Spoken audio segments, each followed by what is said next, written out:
السلام عليكم ورحمة الله وبركاته. إن الحمد لله نحمده ونستعينه ونستغفره ونعوذ بالله من شرور أنفسنا ومن سيئات أعمالنا. من يهده الله فلا مضل له ومن يضلل فلا هادي له وأشهد أن لا إله إلا الله وحده لا شريك له وأشهد أن محمدا عبده ورسوله صلى الله تعالى عليه وعلى آله وصحبه وسلم تسليما كثيرا. أما بعد فأعوذ بالله من الشيطان الرجيم. خذ من أموالهم صدقة تطهرهم وتزكيهم بها وصل عليهم إن صلاتك سكن لهم. সম্মানিত ব্রাদারানে ইসলাম, আল্লাহ রাব্বুল আলামিনের প্রশংসা এবং প্রিয় নবী সাল্লাল্লাহু আলাইহি সাল্লামের ওপর সালাত ও সালামের পর আজ জুমাবার 7ই রমজান 1446 হিজরি মোতাবেক 7ই মার্চ 2025 এই মোবারক সময়ে আসর থেকে মাগরিবের মাঝে জুমার দিন। আপনাদের অনেকের হয়তো জানা আছে, আর অধিকাংশ ভাইরা আজকাল যেহেতু ইসলাম শিক্ষার ক্ষেত্রে আগ্রহী নন, বড় দুঃখজনক বিষয়, যার ফলে বিষয়টি নাও জানা থাকতে পারে। আপনাদেরকে আবার স্মরণ করিয়ে দিচ্ছে এই জন্যই সবাইকে এই জুমাবার সমস্ত দিনগুলির মধ্যে সবচাইতে মোবারক দিন, তার মধ্যে জুমার দিন আসর থেকে মাগরিব পর্যন্ত এই সময়টা অত্যন্ত মূল্যবান সময়। এই দিনে রাসূলুল্লাহ সাল্লাল্লাহু আলাইহি সাল্লামের ওপর বেশি বেশি দুরূদ পেশ করতে বলেছে রাসূলুল্লাহ সাল্লাল্লাহু আলাইহি সাল্লাম। ফাকসিরু আলাইয়া মিনাস সালাতি ফি, এই জুমাবারে বেশি বেশি আমার ওপর তোমরা দুরূদ পাঠ করো। আল্লাহুম্মা সাল্লি আলা মুহাম্মদ, আল্লাহুম্মা বারিক আলা মুহাম্মদ, আল্লাহুম্মা সাল্লি ওয়া সাল্লিম ওয়া বারিক আলা নবিয়িনা মুহাম্মদ ওয়া আলা আলিহি ওয়া সাহবিহি আজমাইন। ছোট্ট দুরূদ সাল্লাল্লাহু আলাইহি ওয়াসাল্লাম। আর সবচাইতে সুন্দর, সবচাইতে পূর্ণাঙ্গ এবং উত্তম দুরূদ যা নামাজের অবস্থায়, সালাতরত অবস্থায় আল্লাহ রাব্বুল আলামিন পড়া ফরজ করেছেন, দুরূদ ইব্রাহিম। আল্লাহুম্মা সাল্লি আলা মুহাম্মদ ওয়া আলা আলি মুহাম্মদ কামা সাল্লাইতা আলা ইব্রাহিম ওয়া আলা আলি ইব্রাহিম ইন্নাকা হামিদুম মাজিদ। আল্লাহুম্মা বারিক আলা মুহাম্মদ ওয়া আলা আলি মুহাম্মদ কামা বারাকতা আলা ইব্রাহিম ওয়া আলা আলি ইব্রাহিম ইন্নাকা হামিদুম মাজিদ। এই দিনে বিশেষভাবে গুরুত্বপূর্ণ একটি সুন্নত আমল, যার অনেক বেশি ফজিলত রয়েছে, ফায়দা রয়েছে, তা হচ্ছে নবী সাল্লাল্লাহু আলাইহি সাল্লামের প্রতি দুরূদ পেশ করা। একবার যদি দুরূদ পাঠ করেন, একবার যদি নবীর প্রতি সালাত পেশ করেন, নবী সাল্লাল্লাহু আলাইহি সাল্লামের জন্য দোয়া করেন, তাহলে 10 গুণ রহমত আল্লাহর বর্ষিত হবে। 1 টাকায় 10 টাকা লাভ। 1 টাকা খরচ করে 10 টাকা যদি লাভ হয়, তাহলে কোন ব্যবসায়ী না এই ব্যবসা ধরে? সবাই এই ব্যবসা ধরে নেবে। কিন্তু ধর্মের ক্ষেত্রে, দিনের ক্ষেত্রে এত বেশি আমাদের গাফিলতি, উদাসীনতা, যে আল্লাহ আমাদের উপর যেন রহম করেন। বেশি বেশি দুরূদ পাঠ করুন এই সময়টাই মনে মনে, এবং তার সাথে বিশেষভাবে আসর থেকে মাগরিবের মাঝে দোয়া কবুলের বেশি চান্স রয়েছে।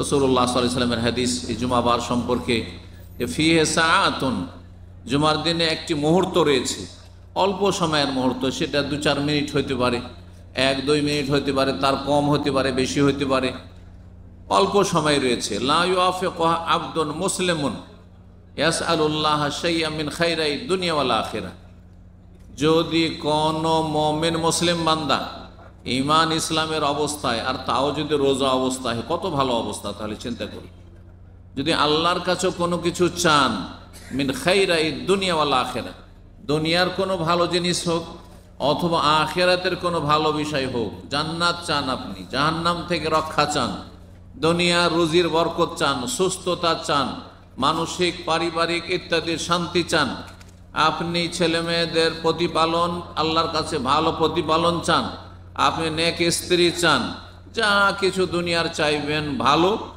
বৈধ, জায়েজ, আর যা কিছু আপনি আখিরাতের চাইবেন, ইল্লা আতাহু ইয়াহু, আল্লাহ অবশ্যই দেবেন এবং এই দোয়া কবুল করবেন। ওই সময়টি দোয়া কবুল হয়, খণ্ডন হয় না। সেই সময়টি কোন সময়? নানা মত রয়েছে ওলামা ইকরামদের, বড় বড় বিজ্ঞ আলেমদের এবং হাদিসের ভাষ্যকারদের। তার মধ্যে দুটি মত সবচেয়ে বলিষ্ঠ মত। একটি মত হচ্ছে ইমাম যখন খুতবা শুরু করেন, জুমার খুতবা শুরু করা থেকে শুরু করে খুতবা শেষ হওয়া পর্যন্ত বা সালাত নামাজ শেষ হওয়া পর্যন্ত, এই সময়টা যেটা চলে গেছে। আর আরেকটি সময়, এটি খুব শক্তিশালী মত, সেটা হচ্ছে আসরের সালাতের পর থেকে শুরু করে মাগরিব পর্যন্ত জুমার দিন। এই সময়টা যা কিছু রবের কাছে চাইবেন, দুনিয়ার কল্যাণ চান, আখিরাতের কল্যাণ চান, যা চাইবেন আপনি, ইল্লা আতাহু ইয়াহু, আল্লাহ অবশ্যই তা দেবেন, যদি দুয়া কবুলে বাধা না থাকে। মানে হারাম না খান, শিরিক না করেন, আল্লাহ ছাড়া অন্যের ওপর পুরোপুরি আস্থা ভরসা গায়রুল্লাহর ওপর, নামকে আস্তে আল্লাহর কাছে শুধু চাইছেন, কিন্তু পুরোপুরি ভরসা আপনার চাকরির ওপর, আপনার কফিলের ওপর, আপনার নেতার ওপর, আপনার বসের ওপর, আপনার চাকরির অথবা আপনার যে ধন সম্পদ আছে সেগুলির ওপর। অনেকের এরকম ধন আস্থা ভরসা, কিন্তু অজান্তে সে শিরকি আকীদা, শিরকি বিশ্বাস রাখে বা শিরকি আপনার ধ্যান ধারণা রাখে। সেটা হচ্ছে আমার দেশে গেলেও কোনো অসুবিধা নেই, কারণ যথেষ্ট প্রপার্টি করে ফেলেছি।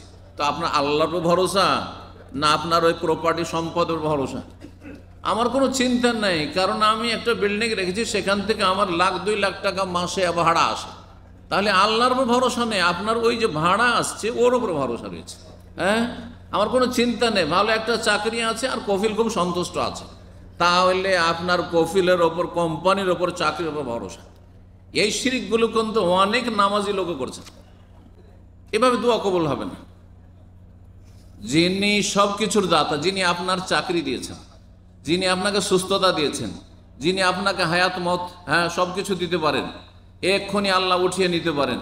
আল্লাহ যদি চান আপনাকে দীর্ঘায়িত করবেন, আপনাকে দুনিয়ার সমস্ত সুখ দেবেন, সমস্ত কিছুর মালিক আল্লাহ রাব্বুল আলামিন, তার ওপর পুরোপুরি অন্তরের আস্থা ভরসা থাকতে হবে।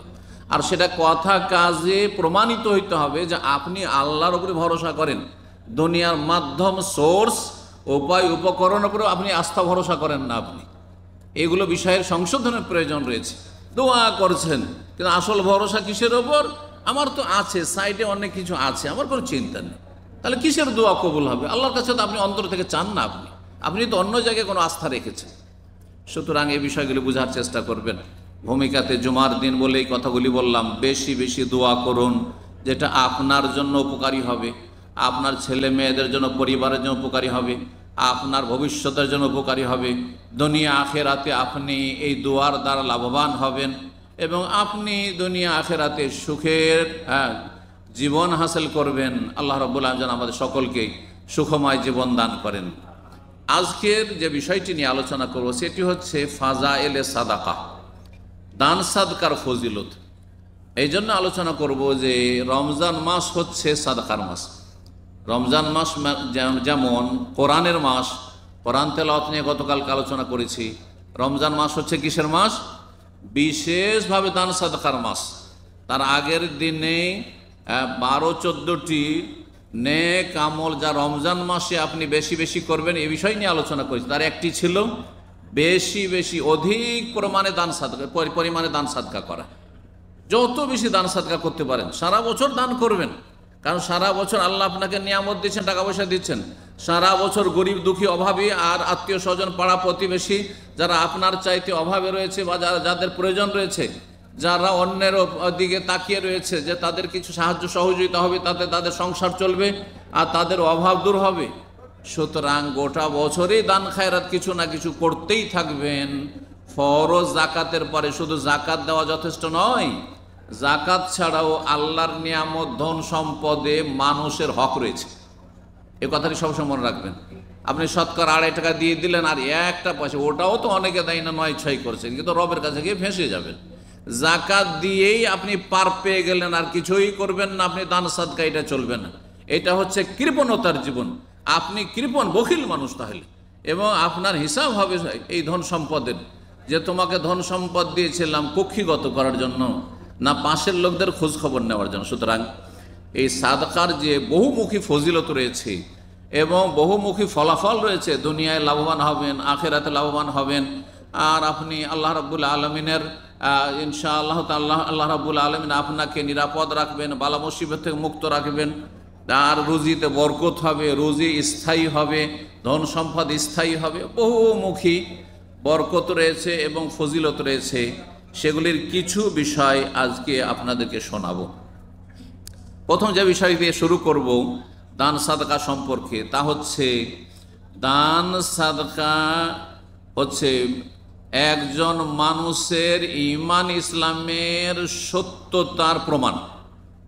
আপনি যদি দান সাদকা করেন আল্লাহর সন্তুষ্টির জন্য, গরিব দুঃখীকে, অভাবীকে, তে আপনার অন্তরে ঈমান ইসলাম আছে, আপনি ঈমান ইসলামকে ভালোবাসেন, আল্লাহর দিনকে ভালোবাসেন, এর সততার প্রমাণ আপনার কাছে আছে। সাদাকা, সাদকাকে সাদকা কেন বলা হয়? সাদকা তো আমরা বলছি দান খেরাতকে, তাই না?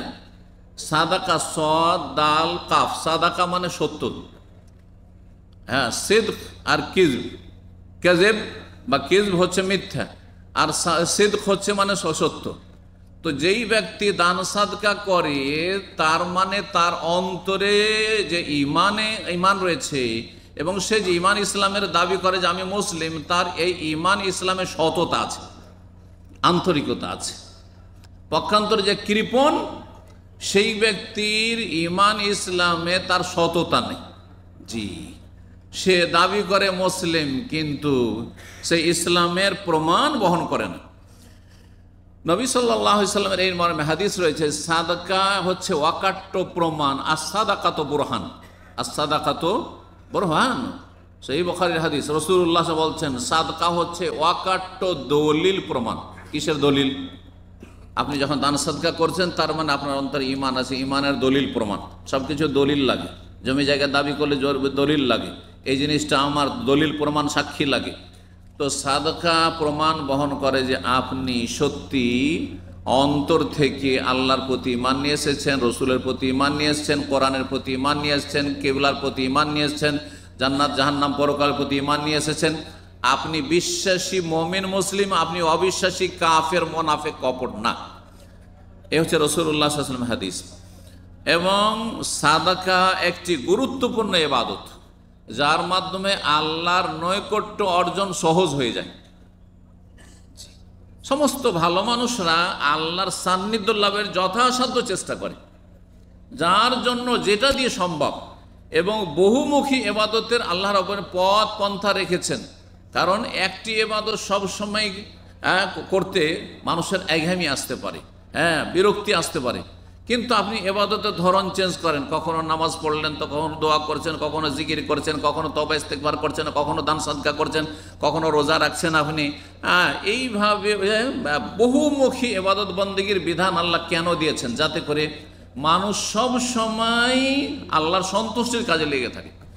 এমনকি যে আপনি সংসারের কাজ করছেন, আপনার স্ত্রীর কল্যাণে কিছু কাজ করছেন, ছেলে মেয়েদের আপনি খাতিরে কিছু কাজ করছেন, রুজি রোজগার করছেন, ডিউটি করছেন, তাতেও যদি সৎ নিয়ত থাকে, ইন্নামাল আমালু বিন্নিয়াত, আমি হালাল রুজি গ্রহণ করব, হালাল খাবো, ছেলে মেয়ে পরিবারকে হালাল খাওয়াবো, হালাল উপার্জন করব, হারাম থেকে বেঁচে থাকব, আর ভিক্ষার নিকৃষ্ট নোংরা পয়সা থেকে বেঁচে থাকবো, আর চুরি ডাকাতি বেঈমানি আর হারাম খাওয়া থেকে বেঁচে থাকবো, অন্যায় থেকে বেঁচে থাকবো। সেই জন্য আমি ডিউটি করছি, আল্লাহ আর আমার দায়িত্ব পালন করবো ঠিকভাবে, কারণ আমার ওপর দায়িত্ব রয়েছে আমার স্ত্রী ছেলে মেয়েদের, আর বাপ মা বৃদ্ধ হয়েছে তাদের দায়িত্ব রয়েছে।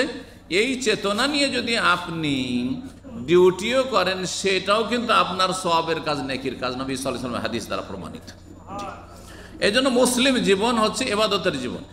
মুসলিম যদি সত্যি নিয়তটাতে সততা রাখে, নিয়ত যদি ঠিক থাকে, নিয়ত গুণে বরকত আমাদের আঞ্চলিক দেশি ভাষায় রয়েছে, সাধারণ মানুষের ভাষায়, যেমন নিয়ত হবে তেমন আপনার জীবনে বরকত নেমে আসবে। জি, সুতরাং নিয়তটাকে ভালো করবেন। ডিউটিও করেছেন কিসের জন্য? আল্লাহ সন্তুষ্টির জন্য। আমি হারাম থেকে বাঁচবো সেই জন্য, আমি হালাল রুজি উপার্জন করব সেই জন্য, আমি ছেলে মেয়েদের দায়িত্ব ঠিকভাবে পালন করবো সেই জন্য, আমি ভবিষ্যৎ আমার ছেলে মেয়েদেরকে হালাল দিয়ে প্রতিপালন করবো সেই জন্য, হারাম থেকে বাঁচিয়ে রাখবো সেই জন্য। আল্লাহ রাব্বুল আলামিন যেন আমাদেরকে তৌফিক দান করেন। তো বান্দা আল্লাহর সান্নিধ্য লাভ করতে থাকে নেক আমলের মাধ্যমে। তার মধ্যে গুরুত্বপূর্ণ একটি আমল, যেই আমল দিয়ে আপনি আল্লাহর নৈকট্য অর্জন করতে পারবেন, সান্নিধ্য লাভ করতে পারবেন, কাছাকাছি হইতে পারবেন সহজ ভাষায়। আইয়ুহুম আকরাবু, আম্বিয়া রসুলগণ সম্পর্কে আল্লাহ বলছেন, আল্লাহর নেক বান্দাদের সম্পর্কে বলছেন যে আম্বিয়াদের, নবী রসুলগণের যারা সহচর সাহাবাই কেরাম তাদের সম্পর্কে বলছে আইয়ুহুম আকরাবু ওয়া ইয়ারজুনা রাহমাতাহু ওয়া ইয়াখাফুনা আযাবা। আল্লাহ সূরা বনী ইসরাঈল বলছেন সবাই চেষ্টা করে মুমিন বান্দারা যে কে কত বেশি আইয়ুহুম আকরাব, আল্লাহর নৈকট্য অর্জন করতে পারে, আল্লাহর কাছাকাছি হয়ে যেতে পারে, আল্লাহর নৈকট্য হাসিল করতে পারে। আল্লাহ রাব্বুল আমাদের সকলকে যেন তার সান্নিধ্য লাভের তৌফিক দান করেন, তার সন্তুষ্টি লাভের তৌফিক দান করেন। সাদকা দেবেন আপনি অভাবী দেখে সাদকা দেবেন। যার যত বেশি অভাব রয়েছে তার সাথে, এর আগে আমি ইঙ্গিতে বলেছিলাম কথা প্রসঙ্গে, আজকে আবার স্পষ্ট করছি বিষয়টি, সাদকা দেবেন যার যত বেশি অভাব রয়েছে এবং আল্লাহ ভীরু। আপনার টাকা পয়সা সে হারাম কাজ এই নয় যে দান সাদকা নিয়ে বিড়ি খাওয়া শুরু, সিগারেট খাওয়া শুরু করে দেবে। হ্যাঁ, দান সাদকা নিয়ে সে ভিআইপি হোটেলে গিয়ে বসে গেল, 20 রিয়াল 25 রিয়ালের নাস্তা করলো, এর জন্য দান সাদকা নয়। দান সাদকা করতে যার মৌলিক চাহিদায়, মানব জীবনের মৌলিক চাহিদায় চরম অভাব রয়েছে এবং তার সাথে আল্লাহকে ভয় করে, আপনার দান সাদকার টাকা নিয়ে সে হারাম কাজ করবে না। অনেকে দান সাদকা জাকাত নেয় দেশে, আর তারপরে সুদের ওপর টাকা লাগায়, হ্যাঁ, বন্ধকের আপনার এই সুদে লেগে আছে, বিভিন্ন হারাম কাজে লাগিয়ে আছে, বিভিন্ন হারাম কাজ করছে বা হারাম খাচ্ছে। না, মোটেই দেবেন না। সুতরাং যাকে টাকাটা দেবেন, যাতে আপনার টাকাটা নেকির কাজে ব্যবহার হয়, ভালো কাজে হয়, ভাত রুটি খায়, শাক সবজি খায়, হালাল জিনিস খায়, হারাম না খায়, জর্দাখোর না হয়, তামাকখোর না হয়, সিগারেটখোর না হয়, হারামখোর না হয়। বোঝা গেছে? নামাজি যেন হয়, যে আপনার খেয়ে দিয়ে সুস্থ থেকে আল্লাহকে সেজদা করবে, আল্লাহকে ডাকবে, আল্লাহর ইবাদতবন্দি করবে, তখন একটা ভাগ আপনি পাবেন যে তাকে সুস্থ রাখাতে আপনার অবদান রয়েছে, আপনার টাকা পয়সার দান সাদকার অবদান রয়েছে। একটা বেনামাজিকে খাওয়িয়ে লাভটা কি? এটা বেদিনকে খাওয়িয়ে লাভ কি? এটা নাস্তিককে খাওয়িয়ে লাভ কি? এটা ইসলামের দুশমনকে খাওয়িয়ে লাভ কি? সুতরাং আপনাকে দেখতে হবে যে কমপক্ষে একজন মানুষ মুসলিম সে বেশি হক রাখে।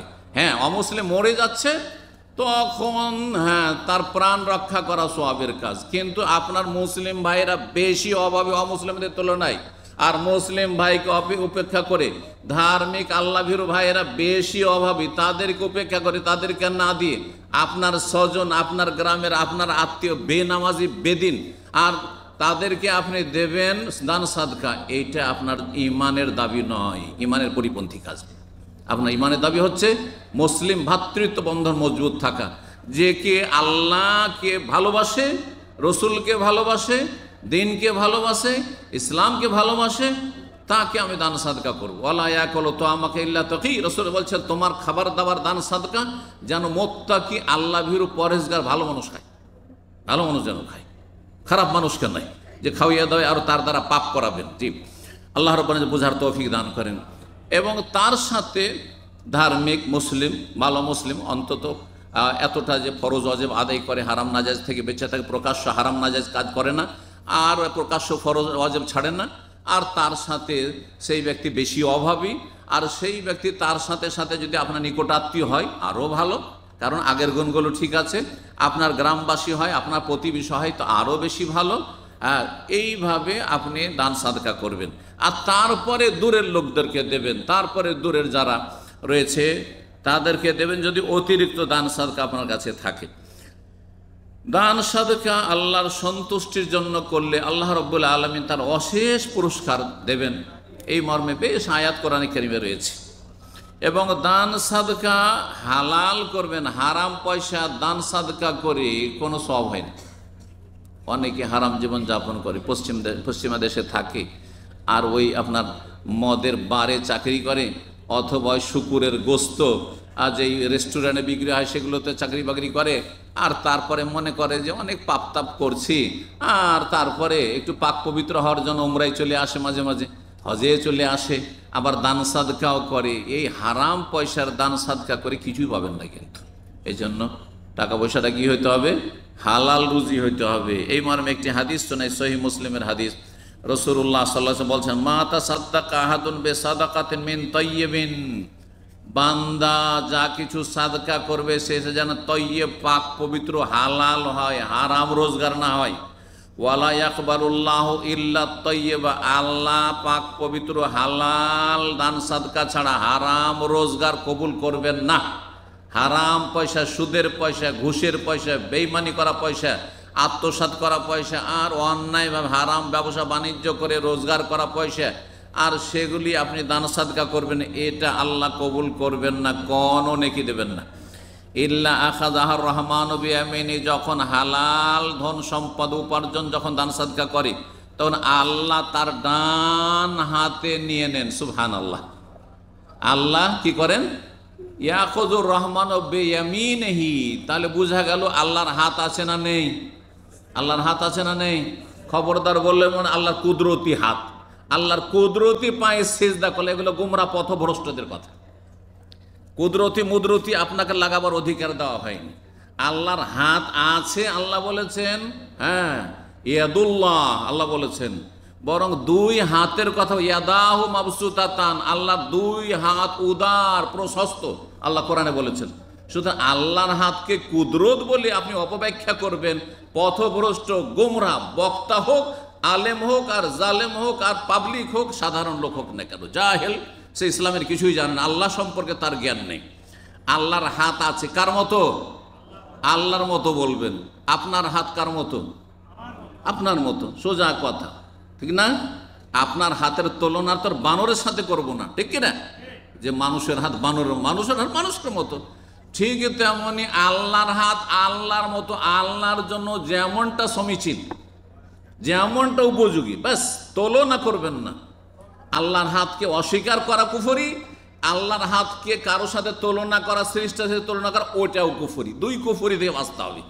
দুই দিকে রাস্তার দুই পাশে গর্ত আছে, রোড রাস্তায় যেমন থাকে, বুঝছেন না? আপনার গাড়ি চালাইতে হবে জান্নাতের রাস্তায়, সুতরাং আল্লাহর হাত আছে বলতে হবে, কিন্তু আল্লাহর হাত কার মতো? আল্লাহর মতো বলতে হবে। আল্লাহর হাত নাই বললেও আপনি এক গর্তে আছাড় খেয়ে জাহান্নামে যাবেন, আর যদি আল্লাহর হাত হচ্ছে আমাদের হাতের মতো বলেন তো আর এক কুফরির গর্তে পড়ে জাহান্নামে যাবেন আপনি। তাসবিহ দেবেন না, তুলনাও করবেন না, আর তাতিল নিষ্ক্রিয় করবেন না, অস্বীকার করবেন না, তাবিল অপব্যাখ্যা করবেন না, বিকৃতি ঘটাবেন না অর্থে। আল্লাহ যেন এই বিষয়গুলো বোঝার তৌফিক দান করে। গুরুত্বপূর্ণ আকীদার বিষয়, কিন্তু আমাদের দেশের এক শ্রেণীর আলেম সমাজও এই রকমের গুমরাহিতে নিমজ্জিত রয়েছে। আল্লাহর কুদরতি পায়ে, আল্লাহর কুদরতি হাতে, না না, এসব কুদরতি ফুদরতি কথা নেই কোথাও, আপনার মন গড়া কথা গুমরাহি। আল্লাহ যেন বোঝার তৌফিক দান করেন। তো আল্লাহর হাত আছে, এই হাদিস কি বোঝায়? আল্লাহর শুধু হাত নয়, বেয়ামিন, ইয়ামিন মানে কি?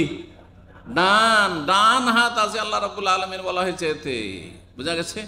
ওয়াকিলতা ইয়াদাইহি ইয়ামিনুন, আল্লাহর দুই হাতের কথা আল্লাহ অন্য হাদিসে বলছেন, নবী সাল্লাল্লাহু আলাইহি ওয়াসাল্লাম, দুই হাতই হচ্ছে মোবারকপূর্ণ, মানে বরকতপূর্ণ, মোবারক বরকতপূর্ণ। জি, ইয়ামিন ডান হাত বাম হাতের তুলনায় যেহেতু উত্তম কাজে লাগে, কারো ধারণা হইতে পারে বাম হাত ডান হাতের চাইতে একটু ছোট, সেই জন্য এই ভুল ধারণা দূর করার জন্য নবী সাল্লাল্লাহু আলাইহি ওয়াসাল্লাম বলছেন আল্লাহর দুটোই হাত হচ্ছে ইয়ামিন, ডানের মতো, অর্থাৎ দুটোই মোবারক হাত। আল্লাহর জাতও মোবারক, সত্তাও মোবারক, আল্লাহর সিফাত গুণাবলীগুলো মোবারক। আল্লাহ নিজ হাতে সেটাকে নেন, দান সাদকাকে। বলছেন ওয়াইন কানাত তামরাতান, যদি একটা খেজুরও পর্যন্ত হয়, তাহলে একটা খেজুরই যদি আল্লাহ এত গুরুত্ব দেন, আপনার দান সাদকা আমার দান সাদকার, তাহলে একটা রিয়াল যদি দান করেন, অথচ আপনি মনে এক রিয়াল কি বা হবে এতে দান করে, অথবা যে নিচ্ছে আজকাল এক রিয়াল যদি এইখানে দেন কাউকে, তো আপনাকে উল্টো গাল দিয়ে যাবে। অনেক সময় দেখা গেছে 5 রিয়ালের কমে দিলে ও গাল দিতে দিতে যাচ্ছে আপনাকে, আর এই চোখ গরম করে যাচ্ছে, কেন দিলেন তাকে 1-2 রিয়াল। এরকম অসৎ লোকগুলোকে দেবেন না, কোনোদিন দেবেন না আপনি, এরা হকদার নয় মোটে। জি, তো বলছেন নবী সাল্লাল্লাহু আলাইহি ওয়াসাল্লাম ফাতারবু ফি কাফির রহমান, আল্লাহর কাফ বলা হয়েছে, আল্লাহর হাতের তালু বলা হয়েছে। আল্লাহর হাতে সেটি কি হতে থাকে? বৃদ্ধি হতে থাকে, বাড়তে থাকে, বাড়তে থাকে। আল্লাহু আকবার। এই দান সাদকা বাড়তে বাড়তে বৃদ্ধি পেতে পেতে হাত্তা তাকুনা আযামা মিনাল জাবালি, জাবাল মানে পর্বত, পাহাড়ের চাইতে বেশি পরিমাণ হয়ে যায় আপনার সেই একটি খেজুরের সাদাকা। রাসূলুল্লাহ সাল্লাল্লাহু আলাইহি ওয়াসাল্লাম বলছেন। তারপরে আর একটি কথা মনে রাখবেন, অনেকে দান খেরাত করতে গিয়ে শয়তান তাদেরকে কি করে, বলে যে তুই এত দান খেরাত করলে তুই তো অভাবী হয়ে যাবে, টাকা পয়সা তো সব শেষ হয়ে যাবে এক সময় তুই কাজকর্ম করতে পারবি না, এখন না হয় সুস্থ আছিস, কাজকর্ম করতে পারছিস, তখন তোকে কে দেখবে, তখন তোর সংসার কে চালাবে, তখন তোর এই পয়সাগুলি কাজ দিবে, এত দান খেরাত করতে হয়। আর শয়তান ও ইয়াইদুকুমুল ফাকর, আল্লাহ কোরআনে বলছে শয়তান তোমাদেরকে ভয় দেখায় অভাবের, দারিদ্রের ভয় দেখায়, যে এত যে দান সাদকা করবি তুই তো গরিব হয়ে যাবি, খেতে পাবি না এক সময়, পথের ফকির হয়ে যাবি তুই। এই কথা কে বলে? আল্লাহ বলছেন আশ-শায়তানু ইয়াইদুকুমুল ফাকরা ওয়া ইয়া'মুরুকুম বিল ফাহশা, পক্ষান্তর শয়তান অন্যায় অশ্লীল কথা কাজের জন্য প্ররোচিত করে, এইদিকে লুচ্চামি করার জন্য লক্ষ লক্ষ টাকা খরচ করছে, ওইখানে গিয়ে শয়তান কিন্তু বলে না যে তুই যে ফকির হয়ে যাবি, তুই যে ধ্বংস হয়ে যাবি, তোর যে এডসের রোগে আক্রান্ত হয়ে যাবি, তোর উপরে যে আল্লাহর বালা মুসিবত নাযিল হবে, এই কথা শয়তান কখনো বলে না। কথা বোঝা গেছে? শয়তান অন্তরে এসে দান সাদকা করলে শুধু বলে যে অভাব হয়ে যাবে, কিন্তু বিলাসিতা করার ক্ষেত্রে কোটি কোটি টাকা মানুষ ফুটিয়ে দিয়ে এক দেশ থেকে আরেক যাচ্ছে, আর কোটি কোটি টাকা সেখানে নষ্ট করছে, আর বিভিন্ন হারাম কাজ করছে, মদ খাচ্ছে, জেনায় ডুবে থাকছে, নোংরামি করছে, আর মানুষের দুর্নীতি করছে, আর বেঈমানি করছে, আত্মসাৎ করছে, তখন শয়তান কিছু বলেন না যে তোর পরিণাম খারাপ হবে, কারণ শয়তান যেহেতু জাহান্নামে যাবে চাই যে আপনাদেরকেও জাহান্নামে নিয়ে যাবে। শয়তানের কথা শুনবেন না, ওয়ালা তাত্তাবিউ খুতুওয়াতিশ শায়তান, আল্লাহ বলেন শয়তানের পদাঙ্ক অনুসরণ, শয়তানের কথা মানিও না, ইন্নাহু লাকুম আদুউম মুবিন, শয়তান তোমাদের প্রকাশ্য দুশমন, লুকায়িত দুশমন নয়। সুতরাং মনে রাখবেন রাসূলুল্লাহ সাল্লাল্লাহু আলাইহি ওয়াসাল্লামের কথা, দান সাদকা করলে পয়সা কমে না, দান সাদকা করলে আপনার রুজি রোজগার কমে যায় না, আপনার টাকা পয়সায় অভাব হবে না, বরং কি হবে, আরো বৃদ্ধি পাবে। নবী সাল্লাল্লাহু আলাইহি ওয়াসাল্লাম বলেছেন মা নাকাসাত সাদাকাতুন মিন মাল, তিনবার করে বলেছেন রাসূলুল্লাহ সাল্লাল্লাহু আলাইহি ওয়াসাল্লাম, কারো ধন সম্পদ দান সাদকা করলে কমে না, রাসূলুল্লাহ সাল্লাল্লাহু আলাইহি ওয়াসাল্লাম বলেছেন।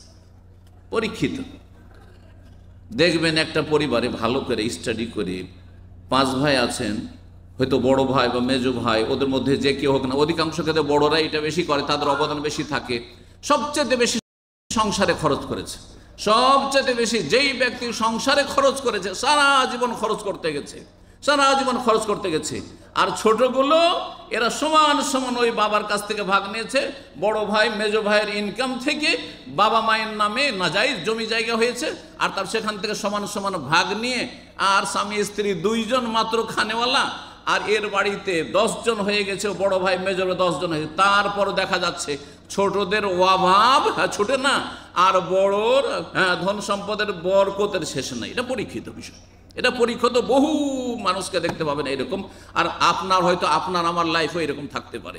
সুতরাং কখনো আপনি বাহ্যিক দৃষ্টিতে দেখবেন না যে 100 টাকা ছিল, 10 টাকা দান করে দিলাম, 90 হয়ে গেল, এটা শয়তানের কথা, এটা শয়তানের হিসাব।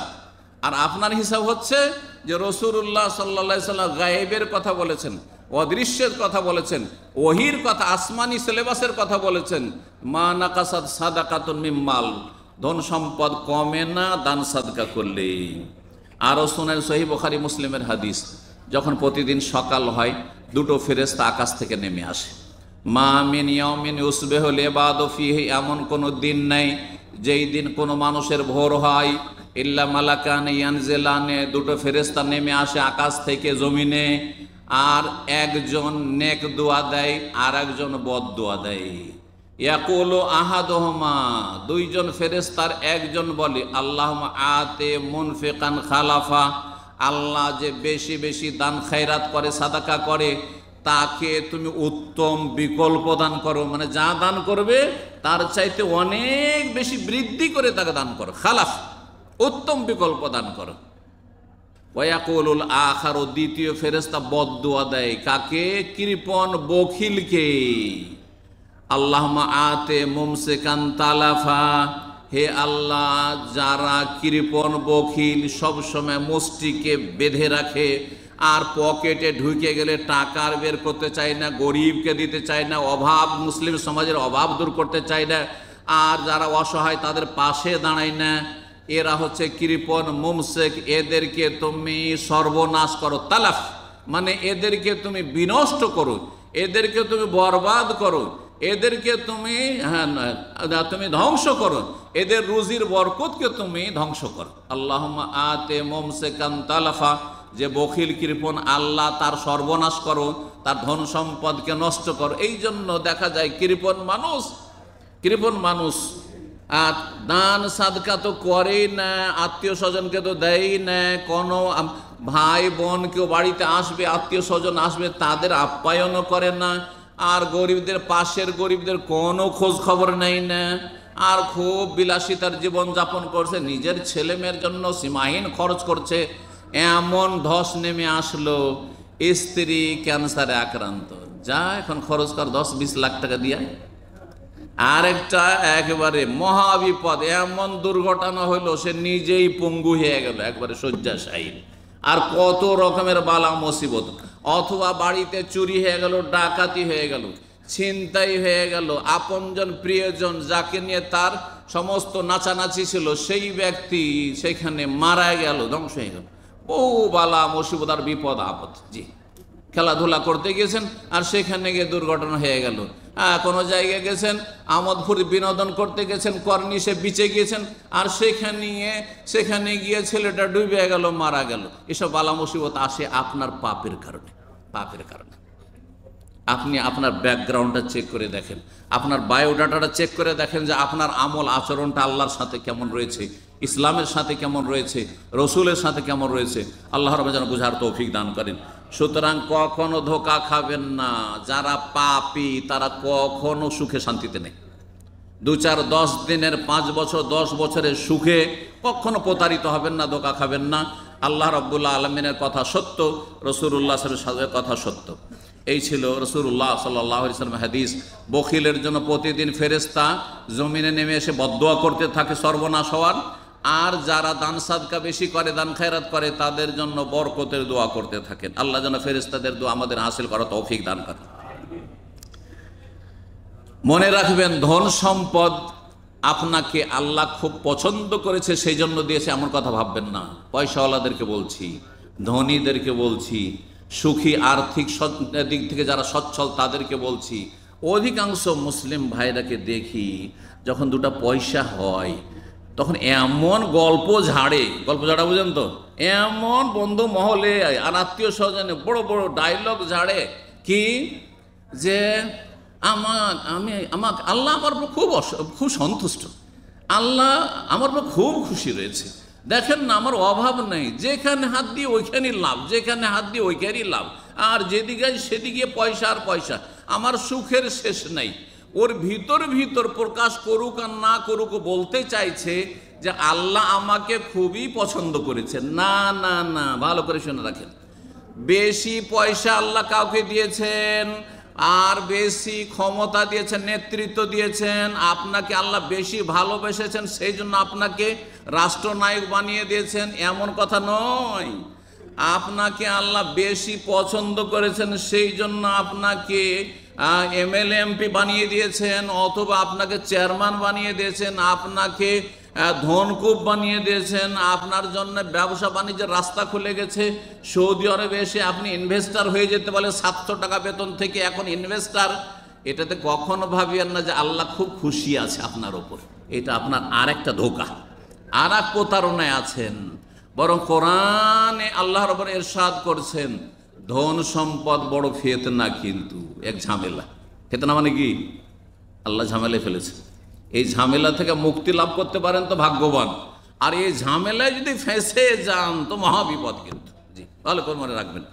তো আল্লাহ রাব্বুল আলামিন ইরশাদ করছেন কোরআনে কারীমের সূরা তাগাবুনে, পড়ে দেখুন 28 পারায়, ইন্নামা আমওয়ালুকুম ওয়া আওলাদুকুম ফিতনা, নিশ্চয় তোমাদের ধন সম্পদ এবং তোমাদের ছেলে মেয়েরা বড়ই পরীক্ষার বিষয়, বড়ই ফিতনা। কিন্তু অনেক বাপ মা ছেলে মেয়েদের জন্য বদনাম হয়ে যাচ্ছে, মুখ দেখাইতে পারে না সমাজে।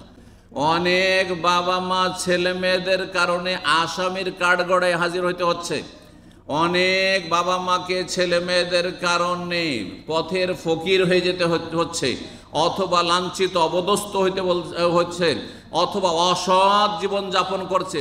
হ্যাঁ, এমনিতে লোক ভালোই ছিল, কিন্তু ছেলে মেয়ের কারণে বাপ মা খারাপ হয়ে গেছে, বাপ মা বদামল হয়ে গেছে। সুতরাং মনে রাখবেন যে ছেলে মেয়ে আল্লাহ আপনাকে দিয়েছেন, আর একজন নিঃসন্তান আপনি ভাবছেন আমি খুবই ভালো মানুষ, আল্লাহ আমাকে অনেক ছেলে মেয়ে দিয়েছেন বা যতটা চেয়েছিল। আজকে তো অনেক আবার চাই না, পয়সা অনেক চাই, অঢেল চাই, কিন্তু ছেলে মেয়ে বেশি চাই এইরকম শতকরা দুটাও পাওয়া যাবে না আমাদের সমাজে। বাংলার সমাজে শতকরা দুইজনও পাওয়া যাবে না যে ছেলে মেয়ে বেশি চাই। কয়টা চাই? দুটা চাই, দুটোর বেশি না, খাওয়াইতে পারবো না, তার নিজেই খাওয়াই। ও রাজ্জাকের বান্দা না, ও রিজিক দাতা, নিজে রিজিক দাতা রাজ্জাক হয়ে গেছে। কথা বুঝতে পারছেন না? যার ফলে এই শিরকি আকীদার কারণে আজকে এই ফ্যামিলি প্ল্যানিং, আর এই আপনার বার্থ কন্ট্রোল, আর এই আপনার এই বাচ্চা কম নেওয়া, এই কাফেরদের অনুকরণ, ইয়াহুদি নাসারাদের অনুকরণ। জানেন খবর? আর এই কূপের মধ্যে থাকেন না, কাফেরদের দেশেরও খবর রাখেন।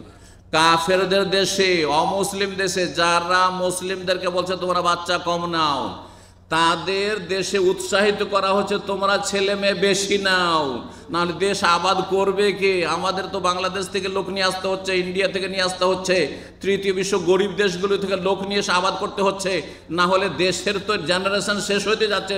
তোমরা এবার লিভ টুগেদার করবে আর বাচ্চা কাচ্চা নেবে না, তো ভবিষ্যৎ কি হবে? এই বলছে, তারা বাচ্চা নেওয়ার জন্য উৎসাহিত করছে আর ভাতা দিচ্ছে নাগরিককে, আর মুসলিম দেশের মুসলিম জাহেলদেরকে শিখাচ্ছে যে তোমরা বাচ্চা নিবে না, খবরদার, না হলে ফকির হয়ে যাবে। বুঝতে পারছেন? দ্বিমুখী আচরণ কাফেরদের, তাদের কাফেরদের এই ষড়যন্ত্র, আন্তর্জাতিক ষড়যন্ত্র, খবরদার।